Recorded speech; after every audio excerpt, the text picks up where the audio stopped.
नमस्कार, खबरों का पंचनामा देख रहे हैं आप। मैं हूं आपके साथ पूजा।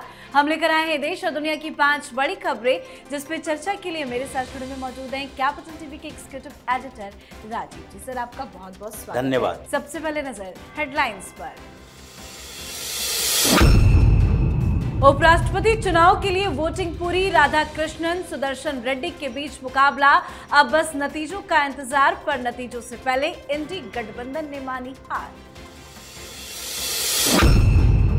पंजाब और हिमाचल दौरे पर पीएम मोदी, बाढ़ग्रस्त इलाकों का किया हवाई सर्वे और पीड़ितों से भी मुलाकात। पीएम ने कहा, सरकार पीड़ितों के साथ कंधे से कंधा मिलाकर खड़ी।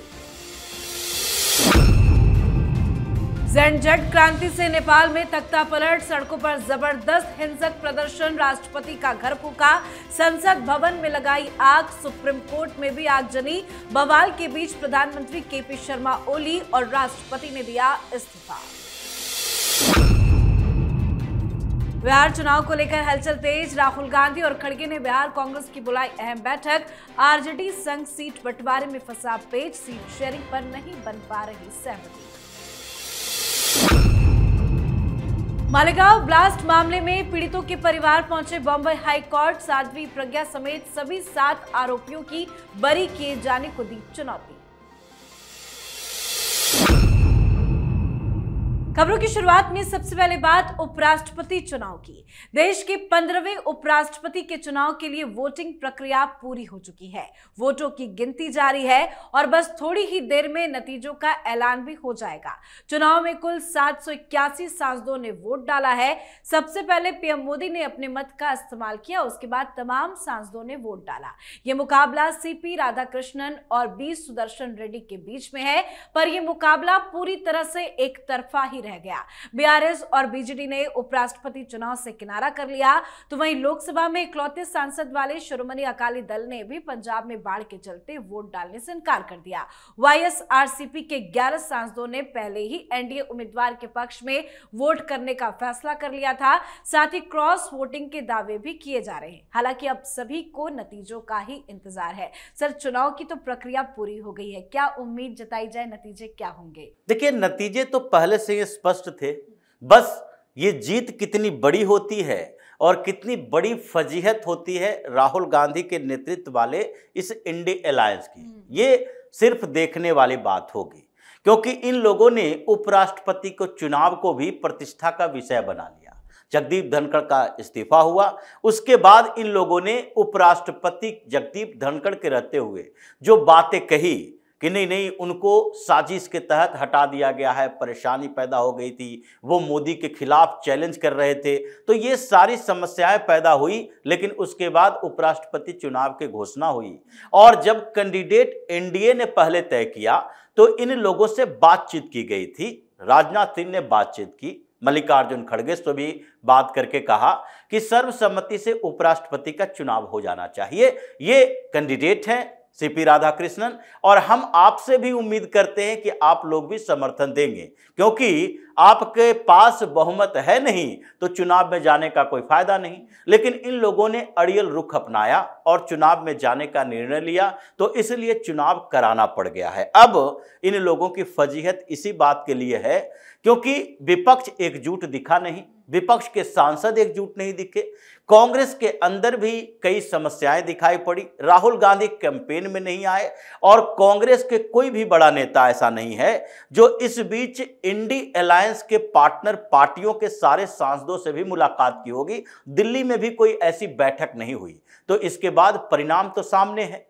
अब परिणाम कुछ दिन में देर में आ जाएगा, तो केवल संख्या बताई जाएगी कि कितने वोट से जीत हुई है। जीत तो तय पहले से ही हो गई थी। बिल्कुल, तो आज देश को नया उपराष्ट्रपति मिल जाएगा। तो वहीं उपराष्ट्रपति चुनाव में अपना वोट डालने के बाद पीएम मोदी सीधा अपने काम पर लौटे। पीएम ने बाढ़ की स्थिति का जायजा लेने के लिए हिमाचल प्रदेश और पंजाब का दौरा किया। हिमाचल प्रदेश के आपदा प्रभावित मंडी और कुल्लू जिले का हवाई सर्वेक्षण किया। साथ ही उन्होंने स्थिति का जायजा लिया। बता दें आपको, मंडी जिले की सराज घाटी में आई आपदा में 11 महीने की बच्ची नितिका अनाथ हो गई थी। पीएम मोदी ने आज बच्ची नितिका से मुलाकात भी की। इस दौरान पीएम ने नितिका को गोदी में उठाया और गालों को सहलाया और कुछ देर के लिए उनके साथ खेलते भी नजर आए।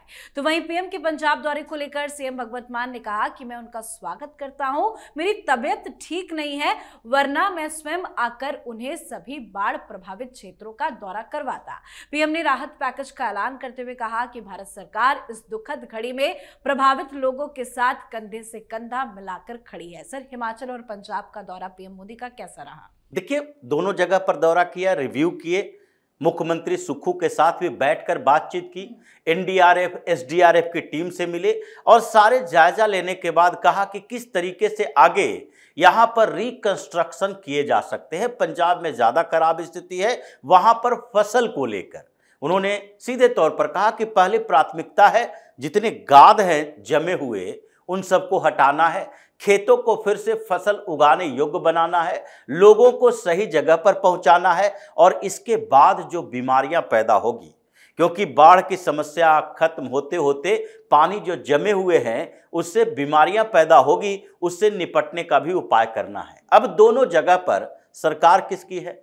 एक जगह कांग्रेस की और एक जगह आम आदमी पार्टी की। ये दोनों सरकारें प्रधानमंत्री मोदी का विरोध करते रहती है। पंजाब में भगवंत मान हो या फिर कांग्रेस की तो बात ही कुछ और है, लेकिन इन दोनों जगह पर इनके नेतृत्व क्या कर रहे थे? अभी अरविंद केजरीवाल 2 दिन के लिए गए, भगवंत मान से मुलाकात की, हॉस्पिटल में गए और उसके बाद गुजरात की तरफ चले गए कि गुजरात में रैली को संबोधित करना है, कपास मजदूरों से मिलना है, वहां कॉन्स्पिरेसी करनी है। हालांकि बारिश के कारण उनकी एक रैली तो कैंसिल हो गई, लेकिन 2 दिन वहां गुजारने के बाद फिर तीसरे दिन से गायब ही हैं, पंजाब भी नहीं गए।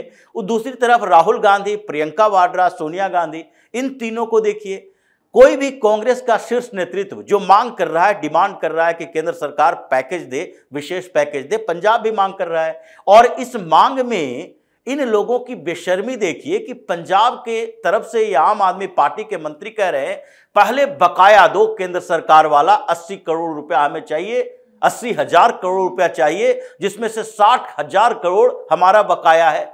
ऐसे आपदा के समय में आपको समन्वय की जरूरत होती है, केंद्र सरकार के साथ बेहतर संबंधों की जरूरत होती है। केवल पैसों से आपदाएं खत्म नहीं की जा सकती, उसके लिए मेहनत करना पड़ता है, प्लानिंग करनी पड़ती है। तो इसलिए इन दोनों जगह पर प्रधानमंत्री मोदी ने अपने स्तर पर व्यवस्थाएं को देखा है और उसके बाद अब केंद्र सरकार की टीम जाएगी।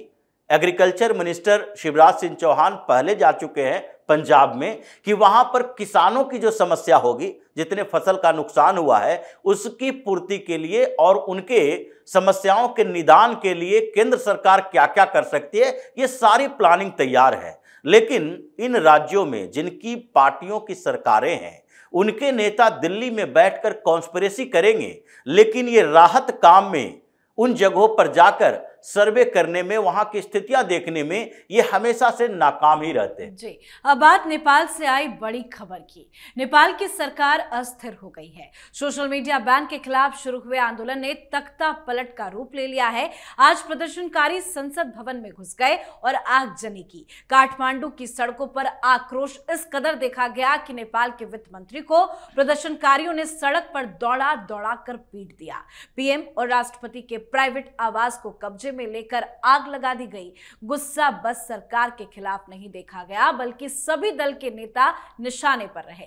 कई नेता मंत्रियों के घरों में तोड़फोड़ और आगजनी की गई। हिंसक प्रदर्शन के बीच प्रधानमंत्री केपी शर्मा ओली और राष्ट्रपति ने भी अपना इस्तीफा दे दिया है। सर, नेपाल से जो तस्वीरें सामने आ रही है वो तो मामूली प्रदर्शन नहीं नजर आ रहा है। क्या तख्ता पलट की एक बड़ी स्क्रिप्ट लिखी गई है, बड़ी साजिश है ये? देखिए, स्क्रिप्टेड तो है, और जिस तरीके से इन लोगों ने तख्ता पलट की थी, कम्युनिस्ट पार्टियों ने माइस्ट आंदोलन चलाया, इन लोगों ने हिंसक क्रांति की, बंदूक लेकर सड़कों पर घूम रहे थे।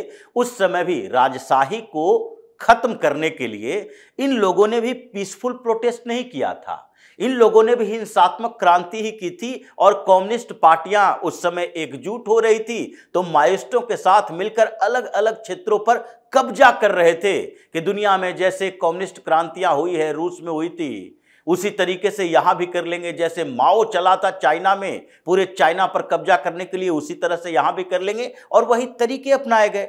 तो जब एक बार आपने डेमोक्रेसी को तार तार कर दिया और उसी डेमोक्रेसी का हवाला देकर फिर से सत्ता में आए, तो आगे भी संभावना ऐसी होगी आप लोगों के खिलाफ कि कोई दूसरा आएगा, वैसे ही कॉन्स्पिरेसी करेगा और फिर आपकी तख्ता पलट कर देगा। वही नेपाल में देखा जा रहा है। अब बताया जा रहा है कि बालेंद्र शाह को पीएम बनाया जा सकता है, जो डिमांड इन लोगों की है, लेकिन इनकी डिमांड जैसी रहती है और कुछ लोग किसके हाथों की कठपुतली बने रहते हैं, उससे समस्याएं देश में होती है। जैसे श्रीलंका में हुआ, जैसे बांग्लादेश में हुआ, जैसे यहां भी हो सकता है। बालेंद्र शाह अच्छे व्यक्ति हैं, हिंदुत्व के प्रचारक माने जाते हैं और कमिटेड भी हैं, युवाओं में लोकप्रिय भी हैं, लेकिन कहीं ना कहीं एक शक होता है कि टाइम्स मैगजीन में इनका 100 शख्सियतों में नाम कैसे आ जाता है, कैसे ये वेस्टर्न मीडिया इनको प्रमोट करता है। और जिस सोशल मीडिया पर बैन के बाद हंगामा खड़ा हुआ है,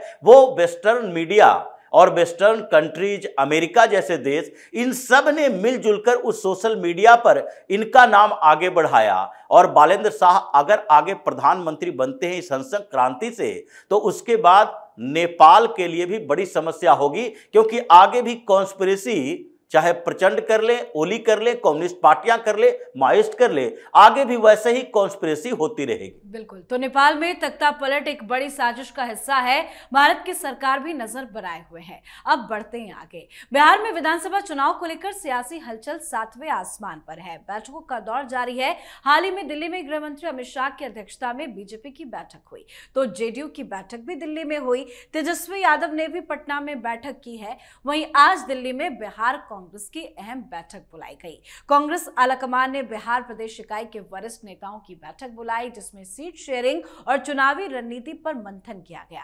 बताया जा रहा है कि आरजेडी कांग्रेस की मांग के मुताबिक सीटें देने के लिए तैयार नहीं है। सर, क्या चल रहा है आरजेडी और कांग्रेस पार्टी के बीच में? देखिए, दोनों पार्टियां अपने अपनी समस्याओं के कारण ग्रसित हैं। आरजेडी को लगता है कि अगर सीटों की संख्या कम हो गई तो जीत की संभावना कम हो जाएगी और इन पार्टियों के ऊपर भरोसा नहीं है। कांग्रेस पार्टी है, कांग्रेस के भी अगर 20, 15, 18 जीत कर आते हैं, तो जितने दूसरे राज्यों में ऐसे कांग्रेस के अंदर के नेता होते हैं और जहां 15, 20, 10 विधायक होते हैं, वहां पर इनके टूटने की संभावना ज्यादा होती है। दूसरी तरफ महागठबंधन में एक पार्टी है, पार्टनर है, और वो है मुकेश सहनी, जो कि अंतिम समय में भी बदल सकते हैं, इनके नेता बदल सकते हैं। पिछली बार इन्होंने भारतीय जनता पार्टी के साथ गठबंधन में चुनाव लड़ा था, 11 सीटें मिली थी और 5 के 5 विधायक इसके भारतीय जनता पार्टी में शामिल हो गए जब इन्होंने भारतीय जनता पार्टी के गठबंधन से अपने आप को अलग किया। तो राजद को लगता है कि मैक्सिमम सीटों पर हम चुनाव लड़ें, ताकि जो पिछली बार हमारा परफॉर्मेंस रहा है वो थोड़ा बढ़े। अगर 75 से ज्यादा सीटों पर जीत हासिल करनी है और गठबंधन की सबसे बड़ी पार्टी रखनी है, तो 150 सीटें तो चाहिए चुनाव लड़ने के लिए। ऐसा तो होगा नहीं कि हमारा स्ट्राइक रेट 80% हो जाए और हम 100 सीटों पर चुनाव लड़ें और जीत जाए 70-75 सीटों पर। जैसे भारतीय जनता पार्टी पिछली बार 99 सीटों पर चुनाव लड़ी और जीत गई 73 सीटों पर। स्ट्राइक रेट बेहतर रहा था, लेकिन राजद को लगता है ज्यादा सीटें चाहिए। कांग्रेस को लगता है कि अगर हमें 50 से कम सीटें मिली तो फिर हमारी बेइज्जती हो जाएगी, क्योंकि राहुल गांधी का हमने बहुत बेहतर इस्तेमाल बिहार में किया है। ये राहुल गांधी के लिए बेइज्जती है कि बिहार में आपने इतना समय दिया, संसाधन दिया और उसके बाद सीट पिछली बार से भी कम हो गया, जबकि पिछली बार तो 2 रैलियां आपने की थी। तो ये दोनों में टसल चल रहा है और दोनों अपने अपने नेताओं से फीडबैक ले रहे हैं कि आगे अगर कांग्रेस और राजद में गठबंधन टूटा भी तो हम कैसे आगे मैनेज कर सकते हैं। जी, अब बात आज की आखिरी खबर की। एनआईए की विशेष अदालत ने 31 जुलाई को 17 साल की लंबी प्रतीक्षा के बाद 2008 के मालेगांव बम विस्फोट मामले में फैसला सुनाते हुए साध्वी प्रज्ञा सिंह ठाकुर और कर्नल प्रसाद पुरोहित समेत सभी 7 आरोपियों को बरी कर दिया था। अब अदालत के इस फैसले को पीड़ितों के परिजनों ने बॉम्बे हाईकोर्ट में चुनौती दी है। पीड़ित परिजनों की ओर से ये अपील वरिष्ठ वकील मतिन शेख के माध्यम से दायर की गई है। इसमें सभी आरोपियों की बरी को रद्द करने की मांग की गई है।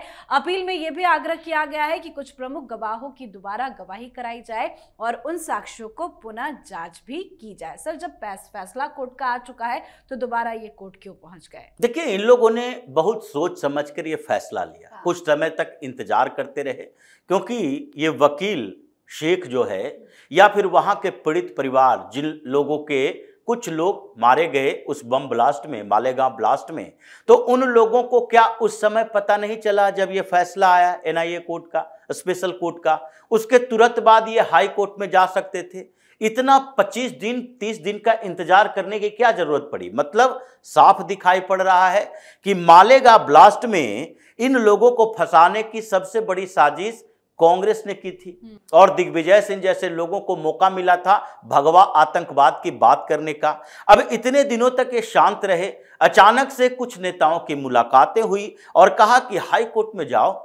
हाई कोर्ट में अगर याचिका एक्सेप्ट कर ली जाती है तो एक बार सवाल तो उठेगा, और जब सवाल उठेगा तो हम लोग फिर से भगवा आतंकवाद की बात करेंगे। तो ये पूरी कॉन्स्पिरेसी चल रही है हाई कोर्ट में इस याचिका को एक्सेप्ट कराने के लिए, और अगर हाई कोर्ट में कुछ फैसला नहीं हुआ तो ये सुप्रीम कोर्ट भी जाएंगे, क्योंकि चाहते हैं ये कि मालेगांव का मामला अब तक चलता रहे और अगले चुनाव तक उसको किसी तरीके से ये भगवा आतंकवाद, आरएसएस की भूमिका और इन मामलों से जोड़कर देखा जाए। ये कांग्रेस की बड़ी साजिश पहले से रही थी और इसलिए इसे आगे बढ़ाने की कोशिश की जा रही है। बिल्कुल सर, बहुत बहुत धन्यवाद सर। धन्यवाद। तो खबरों का पंचनामा में आज के लिए फिलहाल इतना ही। देश विदेश की बाकी खबरों और उनके सटीक एनालिसिस के लिए देखते रहिए कैपिटल टीवी। हमें लाइक कीजिए, शेयर कीजिए और कैपिटल टीवी को सब्सक्राइब कीजिए। नमस्कार।